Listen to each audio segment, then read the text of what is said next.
जय जगन्नाथ जय जगन्नाथ। आपण जन साधु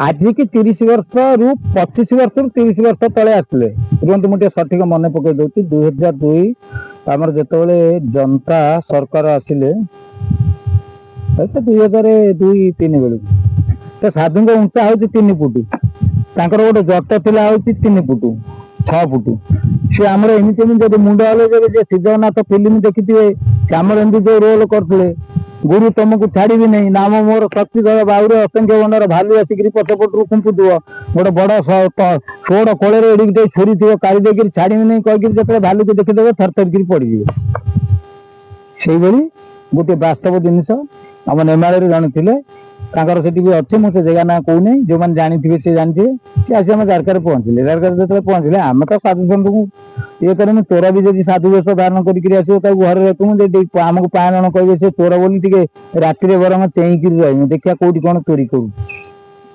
अतिथि नारायण बब ना धर्मशास्त्र कौन कही जानवर अच्छी ना पूरा कायदा कटका जी क्या मारे थी ब्रह्म कर्णमूलिया टे मार मर्डर फर्डर करवाटा ठीक नुह ना दफा लगी ब्रह्म कर्णमूलिया टे मार कि झील बहुत क्या मारी बचवाक जी ब्रह्म कर्णमूलिया ना दिव से सतर्क हिसाब से आम रहा आम धर्म प्रत्येक साधु सन्त जो छद्मवेशी साधु सन्त अच्छा कतरू आम सतर्क रहा आम धर्म कहीं बुद्धि विवेक ज्ञान बड़े कि असाध्य मई तले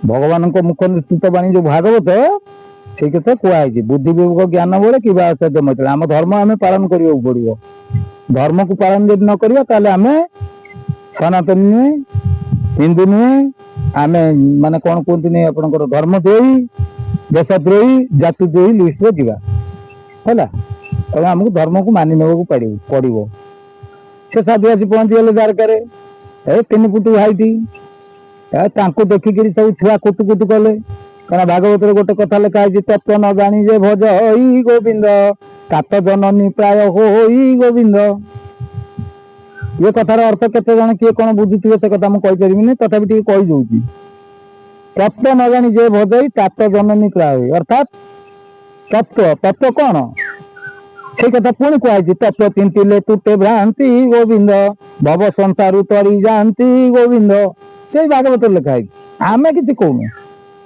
आम कौन किसी गीतिक आसुन माँ पेटू जो आसुन कौन किसी गीतिक आसुन ये देखा शिखा भल मंद आम कौटा खटा कौटा मीठा कौटा पिता कौटा लुणिया कौटा अलणा यही कथा तो जापरु आउ कौन टे जानू खटा वाला कहूँ मोर एटा खटा नुह लुणिया आम तो खाई देखु लुणिया लगुच तेना आम से कथा कहूँ माने विशेष कर मुझे कथा कहे बुझे कि आ खटा वाला जो पैसा देदेव आम मेजिक वाला जमी किसी पैसा दे कम मीठा लगुच तार बेपार कर खटा गुराक बिकी देकर पड़े ओडस मरा चारपोक मरा ओडस तो जा चारपोक से उकुणी मरा असरपा मरा औषध जमी बिकी देकर पड़ोस से बिकी देकर पड़ेगा लोक तो आम नुह आम तो ठिकना दौचु ये जगार अच्छु आम घर ये आम घाटी आम कम या आम धाम या आम नाम या आम तो कहूँ ना अच्छा से कौन हो जिते आपणकर ये सब जो जिन गुड़ाक आसूची से बाबाजी को जो देखिले माने जोकर भाया दिशुची द्वारकार तात्सल्य कले आम तो साधु सत को जहाँ आमर नमस्कार गो ब्राह्मण हिताहित ब्राह्मण को नमस्कार साधु सत को नमस्कार साधु सत पोशाक चोर टस्कर जहाँ रुहतु आम नमस्कार नमस्कार न कलु ना पोशाक को नमस्कार आईन कानून को आम आईन कानून जी रक्षा कर व्यक्ति विशेष जहाँ था ना कहीं पोशाक को नमस्कार कौन करवा आम परंपरा ना फकीर जन जब राजवेश होकर पलि आस से महाराजा को नमस्कार यहाँ आम परंपरा अच्छे मुझे कहूनी मुझे शास्त्र अल बहुत पुराण शास्त्र किसी पढ़ी तारी कथा कहूँ मुझे कहूनी कि मुझे लिखिनी आम किए कौन लिखुंट कविता लिखुंट माने आपणकर से जो मारिका लिखुंट जहाँ लिखुंट आम तो लेखक नुह कि कवि नुह आम खाली जहाँ अनुभव कथा कहूँ जो ये कले मुझे गली आमर तो साधु सन्त प्रति प्रिय होती कहीं भागवत आम जो 6 वर्ष 5 वर्ष होता आमर जो जन शंकरी बाबा थे आम घर पाखे माने से भागवत पढ़ा हुए आम जा शुणु ना आम छोट छुआ ये गंजेई खाती आउ जन 2 जन गंजाई खाला वाला भी बसती भागवत टुंगी थिला मोर से सांग जने घर पाखे आम घर कतरू 50 मीटर 40 मीटर भीतर दूर हम एले भाया जगह सीधा नुहे ଆପଣ ଚିନ୍ତା କରନ୍ତୁ, ତାକୁ ଯେତେବେଳେ କୁଟକୁଟ କଲେ, ମୁଁ କହିଲି ତତ୍ତ୍ୱ ନ ଜାଣି ଯେ ଭଜେଇ ତାତ ଜନନୀ ପ୍ରାୟ, ଅର୍ଥାତ୍ ତାତ ଜନନୀ କହିଲେ ମୁଁ ଟିକେ କ୍ଲିୟର କରିଦଉଛି, ବାପାର ମା ହବ ଜେଜେମା, ଜେଜେମା ସାଙ୍ଗରେ ନାତି କି ପ୍ରକାର ଗେଲ ହବ, ନାତି ଅଥାନ ଥାନ ଜାଗାରେ ହାତ ମାରିଦେଲେ ବି ଜେଜେମା ସମ୍ଭାଳି ନବ। ଅଥାନ ଥାନ ଜାଗା ମାନେ ବୁଝିଥିବେ ସସ୍ପେନ୍ସ କଥା କହୁଛି, ଗ୍ୟାସରେ ହାତ ମାରିଲେ ବି ସେ ସମ୍ଭାଳି ଦବ, କିନ୍ତୁ ଅଲଗା ଲୋକ କେତେ ସେ କାମଟା କରିଲେ ସମ୍ଭାଳିବ କି? ସେଥିପାଇଁ କୁହାଗଲା ତତ୍ତ୍ୱ ନ ଜାଣି ଯେ ଭଜେଇ ତାତ ଜନନୀ ପ୍ରାୟ। ଯଦି ତତ୍ତ୍ୱ ଜାଣିଥିବ, ଯଦି ତତ୍ତ୍ୱ ଜାଣିଥିବ ଅର୍ଥାତ୍ ନାତି ଯେତେବେଳେ ଜ୍ଞାନ ପାଇଯାଇଥିବ ସେତେବେଳେ କଣ ଜେଜେମା ସାଙ୍ଗରେ ଏଇ ପ୍ରକାର କୁଟୁକୁଟୁ କରିବ କି? କରିବ। ଯଦି ତତ୍ତ୍ୱ ନ ଜାଣିଲା ବେଳେ ଜେଜେମା ସାଙ୍ଗରେ କୁଟୁକୁଟୁ କରିବ। ବୁଝିପାରିଲେ ନା? ଜେଜେମା ତତ୍ତ୍ୱ ଜାଣୁ ବା ନାତି ତତ୍ତ୍ୱ ଜାଣୁ, ଉଭୟଙ୍କ ପକ୍ଷରୁ ଯିଏ ଜାଣୁଛି, ନିଜ ଗାଁ ପାଣି ପର ଗାଁ ମଶାଣି, ପର ଗାଁ ମଶାଣି ନିଜ ଗାଁ ପାଣି। ମଞ୍ଜି ଆଉ ଗଛ, ଗଛ ମଞ୍ଜି, ମଞ୍ଜି ଗଛ, ସମସ୍ତେ ଜ୍ଞାନୀ ଲୋକ ବୁଝିବେ। ଆମେ ସର୍ଟ ସମୟ ପାଇଁ କିଛି ପ୍ରଭୁଙ୍କର କୃପା ହୁଏ ବୋଲି କହିଦଉ, ଆମର ଏଇଟା କହିବା ବ୍ୟବସାୟ ନୁହେଁ କି କିଛି ନୁହେଁ। ମୁଁ ତ ଆଗରୁ ମୂଳରୁ କହିଛି ଆମେ କାହିଁକି ଯାଇକି କରୁ। ଆମର ସେ ଭିଉ କିଏ ଦେଖନ୍ତୁ ନ ଦେଖନ୍ତୁ, ଜଣେ ଦେଖିଲେ ବି ବହୁତ ଲାଭ ଅଛି। ଜଣେ ମାତ୍ର ଯଦି ଦେଖିବେ, ଜଣେ ଦେଖିଲେ ବହୁତ ଲାଭ ଅଛି, ଆମର 1000 ଦରକାର ନାହିଁ। କାରଣ ଆମର ସେ 100 ବସ୍ତା ଚାଉଳରେ କିଛି କାମ ନାହିଁ। ଆଜି ଚଳିବା ପାଇଁ ଗୋଟେ ବସ୍ତା ମାନେ 1 କେଜି ଚାଉଳର ଆବଶ୍ୟକତା ଅଛି। ଆସନ୍ତା କାଲି କଥା ଆମେ ଚିନ୍ତା କରିବୁନି, କାହିଁକିନା କାଲି କାଳ ବୈଶାଖୀ ହେଇକିରି କୁଆଡୁ କଣ କରିଦବ, କି ଆଜି ରାତି ସୁଦ୍ଧା ଭୂମିକମ୍ପ ହବ, ସେ କଥା ଆମେ ଚିନ୍ତା କରୁନି। କାରଣ ଆମେ ଯେତେବେଳେ ସେ ମାନେ ପ୍ରଭୁଙ୍କ କତିରେ କି ଆମର ଯୋଉ ଭକ୍ତଙ୍କ କଥାବାର୍ତ୍ତା ଯେତେବେଳେ ହଉଛୁ, କି ଯୋଉମାନେ ମୁନି ଋଷି ଥିଲେ ତାଙ୍କ କଥାବାର୍ତ୍ତା ହଉଛୁ, ସେଠି ଆମେ ଆଉ କଣ ଆଉ ଆମେ ଏଇ ଯୋଉ କଥାବାର୍ତ୍ତା ହବା ଭିତରେ କଣ ଆମେ ବାହ୍ୟ ଜଗତରେ ଅଛୁ? ଆମେ ବାହ୍ୟ ଜଗତରୁ ବିଚ୍ଛିନ୍ନ ନା ଆଉ। ଆମେ ଅଳପ ବହୁତ କିଛି ସବୁ ଛାଡି ଦଉଛୁ ନା ଆଉ। ଅଳ୍ପ ଅଳ୍ପ ଅଭ୍ୟାସ କରିବାକୁ ପଡିଲେ ବି ମଧ୍ୟ ଆମେ ଅଳ୍ପ ଅଳ୍ପ ଅଭ୍ୟାସ କରି ଛାଡି ଦଉଛୁ ନା ଆଉ। ବର୍ତ୍ତମାନ ଯୋଉ ସମୟରେ ମୁଁ ଭିଡିଓ କରୁଛି, ଆଜ୍ଞା 7-8ଟା ଖଣ୍ଡେ ଭିଡିଓ କରିବି। ଆମ ସେ ଝିଅରି ଭିଡିଓ କରିବ, ତାର ଟାଇମ ହେଇଗଲେ ସେ ଟ୍ୟୁସନ କରିବାକୁ ପଳେଇବ, ମୁଁ ଅଖିଆ ଅଖିଆ ଆସି ଭିଡିଓ କରୁଛି, କିଛି ଫରକ ପଡୁନି। ବର୍ତ୍ତମାନ ମତେ ଯଦି କିଏ କୁଆଡେ ଡାକିବ, ମୁଁ ବାଇକ ଚଲେଇକିରି ହଉ ସାଇକେଲ ଚଲେଇକିରି ହଉ ସେମିତି ପଳେଇବି, କିଛି ଫରକ ପଡୁନି। ତାହେଲେ ଏଇଟା କଣ ମୋ ବ୍ୟକ୍ତିଗତ କାମ? ଜଗନ୍ନାଥ ଦାସ ଭାଗବତରେ କହିଲେ ଅନ୍ନ ବିହୀନ ହଂସ ହାନି, ଯୋଗ ସାଧିବି କିସ ହେନି। ବିନା ଅର୍ଣ୍ଣରେ ବି ଚାଲିବ ଗାଡି, ବିନା ଅର୍ଣ୍ଣରେ ଗାଡି ଚାଲିବ। କାହିଁକି ନା ସେଠି ସେ ମକରନ୍ଦ ପାନ କରି ଖେଳେ ତରିଲେ ବ୍ରଜନାରୀ। ମକରନ୍ଦ ଯଦି ପାନ କରୁଥିବ, ସେଠି ଭୋକ ଶୋଷ ଆହାର ନିଦ୍ରା ଭୟ ମୈଥୁନ ଏଗୁରା କିଛି ଆସିବନି। ଆହାର ନିଦ୍ରା ଭୟ ମୈଥୁନ ଚାରି, ଭୋକ ଶୋଷ କହିଦେନି। ଆହାର କହିଲେ ଭୋକ, ଆହୁରି ବି କେତେ ଅଛି। ଆମର ଯୋଉ ଜ୍ଞାନୀ ମଣ୍ଡଳୀ ଅଛନ୍ତି ସିଏ ସବୁ ବାଗେଇକିରି ବ୍ୟାଖ୍ୟା କରନ୍ତି, କାହିଁକିନା ସେ ପଇସା ନିଅନ୍ତି ନା କହିବା ପାଇଁ। ଆମେ ତ ପଇସା ନବାର ନାହିଁ କି ଦବାର ନାହିଁ, ଆମର ପଇସା ନବାର ନାହିଁ କି ଦବାର ନାହିଁ। ରଜାର ପ୍ରଜା ନୁହଁ, ସାହୁକାରର ଖାତକ ନୁହଁ। ତାମାନେ ରଜାର ପ୍ରଜା କଣ ଆମେ ସତକୁ ସତ ନୁହଁ? ଆମେ ସରକାର ଯିଏ ଅଛନ୍ତି ଆମେ ତାଙ୍କ ଅଧୀନରେ ଅଛୁ ନା। ସାହୁକାରର ଖାତକ ନୁହଁ, କାହାଠୁ ଖାଇକିରି ଧାରିନୁ ହେଲା।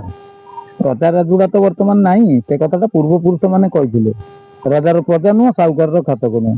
ବର୍ତ୍ତମାନ ଅରାଜ୍ୟ ହେଲେ ବି ମଧ୍ୟ ଆମର ଯୋଉ ଶାସନ ପ୍ରଣାଳୀ ବର୍ତ୍ତମାନ ଅଛି, ଆମର ମନ୍ତ୍ରୀ ଅଛନ୍ତି, ରାଷ୍ଟ୍ରପତି ଅଛନ୍ତି, ସମସ୍ତେ ଅଛନ୍ତି ନା ନାହିଁ, ଲୋକ ପ୍ରତିନିଧି ଅଛନ୍ତି, ସବୁ ଅଛନ୍ତି। ହେଲେ ଆମେ ତାଙ୍କ ଅଣ୍ଡରରେ ଅଛୁ ନା ତାଙ୍କ ଅଣ୍ଡର ବାହାରେ ଯାଇକିରି ଆମେ ଗୋଟେ କିଛି କରିବୁ? ଆମେ ଯୋଉଟା କରିମୁ ଆଗେ, ଯଦି ଆମେ ଗୋଟେ ଭୁଲ ଭଟକାରୀ କରିମୁ, ତାଙ୍କ କତିକି ଆଗେ ଇନଫରମେସନ ଆସିବ ନା କଣ ଆମ କତିକି ଆସିବ? କଥାଟା ଯାହା ରହିଛି ପୁରୁଣା କଥାକୁ ଟିକେ ଗଭୀର ଭାବରେ ଚିନ୍ତା କରିବି। ସେ ବାବାଜୀ କଥା ମୁଁ କହୁଛି। ଇଏ 3 ଫୁଟ ଉଞ୍ଚା, ଜଟ ହଉଛି 3 ଫୁଟ 6 ଫୁଟ, ଜୋକର ଶ୍ରୀରାମ, ଏ ଯୋଉ ଆପଣଙ୍କର ଶ୍ରୀ ଜଗନ୍ନାଥ ଫିଲ୍ମ କଥା କହିନି, ଯିଏ ଦେଖିଥିବେ ସେ ବୁଝିଥିବେ, 40 ବର୍ଷ ତଳର ଫିଲ୍ମ। ମୁଁ କହିଲି ବାବା କୋଉଠୁ ଆସୁଛନ୍ତି? କହିଲେ ମୁଁ ନେମାଳରୁ ଆସୁଛି। ମୁଁ ତ ନେମାଳ ଯାଏ। ଆପଣ କୋଉଠି ରୁହନ୍ତି? ଠିକଣାଟା ଦେଲେ। ମୁଁ କହିବିନି ଠିକଣାଟା, ଆମର ସମସ୍ତଙ୍କ ସହିତ ସମ୍ପର୍କ ଅଛି, ସେମାନେ କିଛି ଗୋଟେ ଭାବିଦେବେ। ଠିକଣା ଦେଲେ, କହିଲେ ଆପଣ ସେଇଠି ରୁହନ୍ତି, ମୁଁ ଥରେ ଯାଇ ଦେଖିବି। ଆଉ କଣ କେମିତି ଆସିବେ ନା, ମୁଁ ଅମକ ଲୋକ କତିକି ଆସି, ସେ ଲୋକ ମରିଗଲେଣି, ମୁଁ ତା ନାଁ ବି କହୁନି, ଆମ ଲୋକାଲ ଲୋକ ହେଲା। ସେ ବି ସରପଞ୍ଚ ଥିଲେ, ମାନେ ହଁ ସେ ଆମର ଭାଇ ହେବେ, ଆମ ପାଖ ଗାଁ, ଆମର ତାଙ୍କର ବଢିଆ ସମ୍ପର୍କ। କହିଲେ ମୁଁ ଟିକେ ତାଙ୍କ ଘରକୁ ଯିବି। ମୁଁ କହିଥିଲି ସେ ସରପଞ୍ଚରେ ଜିତିବ ବୋଲି, ଯିବେ ଯଦି ଚାଲନ୍ତୁ। ସେଠୁ ଗଲି, ତାଙ୍କ ଘର ଅବଶ୍ୟ ମୁଁ ଦେଖିନଥିଲି, ଖାଲି ନାଁ ଦେଖିଛି ନା, ଆମେ କଣ ସମସ୍ତେ ସମସ୍ତଙ୍କ ଘର ଦେଖିଛୁ? ଯାଉ ପହଞ୍ଚିଲି। ପହଞ୍ଚିଲା ପରେ ତାଙ୍କର ଯିଏ ସ୍ତ୍ରୀ ଥିଲେ, ସିଏ ବି ଆମର ବୁଝିବାକୁ ଗଲେ ଗୋଟେ ଝିଆରୀ ହେବେ ଗୋଟେ ହିସାବରେ। ଆଉ ଗୋଟେ ହିସାବରେ ଭାଇ ମାନେ ଭାଉଜ ହେବେ, କାହିଁକିନା ସେ ଯାହା କତିକି ଯାଇଛନ୍ତି ତାକୁ ଆମେ ଭାଇ ଡାକୁ, କିନ୍ତୁ ସେ ବାହା ହେଇଛନ୍ତି ଯାହାକୁ ସିଏ ହଉଛି ଆମର ହିସାବରେ ହବ ଝିଆରୀ, କାହିଁକିନା ଯିଏ ବାହା ହେଇଥିବା ଝିଅର ବାପାକୁ ଆମେ ଡାକୁ ଭାଇ।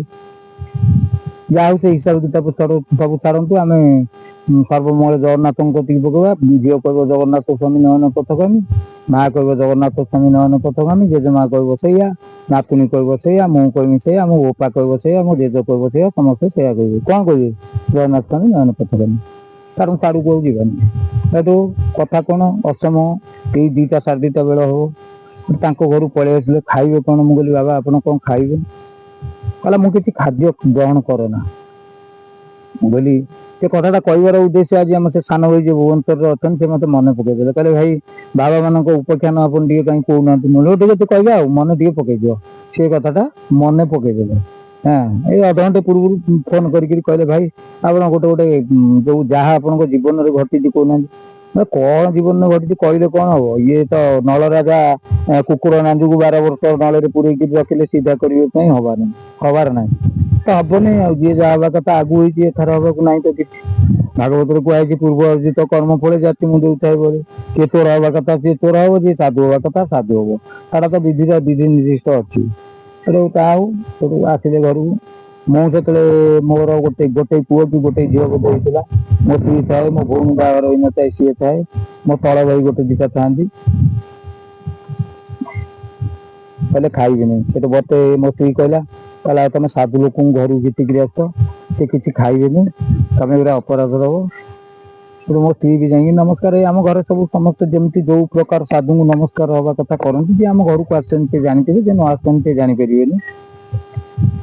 ନମସ୍କାର ଯେମିତି ହବା କଥା ହେଲେ ହେଇକିରି କହିଲେ ବାବା ଆପଣ ଖାଇବେନି, ଆମେ ଅପରାଧୀ ହେମୁ। କହିଲା ମୁଁ କଣ ଅପରାଧୀ ହବ କଣ? ମୁଁ ଖାଦ୍ୟ ଖାଏ ନା, ଝାଡା ଯାଏ ନା। ମୁଁ କଣ କରିଯିବା ଲୋକ? ମୁଁ ସ୍ୱର୍ଗରୁ ଆସିଛି, ମୁଁ ମର୍ତ୍ତ୍ୟପୁରକୁ ଦେଖିବା ପାଇଁ ଆସିଛି। ତା ରୂପ ଆଉ ତାର ଯୋଉ ଗରମ ମାଇଣ୍ଡିକି ଦେଖିକିରି ଆମ ଘରେ ବି ଡରି ମରି ବେତଗ୍ରସ୍ତ। ଏଇଟା ଆପଣଙ୍କର କାହିଁ କହିଲେ ମୋର ସମୟ 12 ମିନିଟ୍ 13 ମିନିଟ୍ ହୁଏ। ମୁଁ ଏଇ କଥାଟା ଏତିକରେ ରଖୁଛି। ପୁଣି ପାର୍ଟ 2ରେ ମାନେ ସାଙ୍ଗେ ସାଙ୍ଗେ ଏଇ ଭିଡ଼ିଓ ଯୋଉ ଦିନ ପଡ଼ିଥିବ ତାପର ଦିନ ଏଇ ଭିଡ଼ିଓ ପଡ଼ିବ। ସେ ସାଧୁଙ୍କ କଥା ଶୁଣିପାରିବେ। ଜୟ ଜଗନ୍ନାଥ, ଜୟ ଜଗନ୍ନାଥ।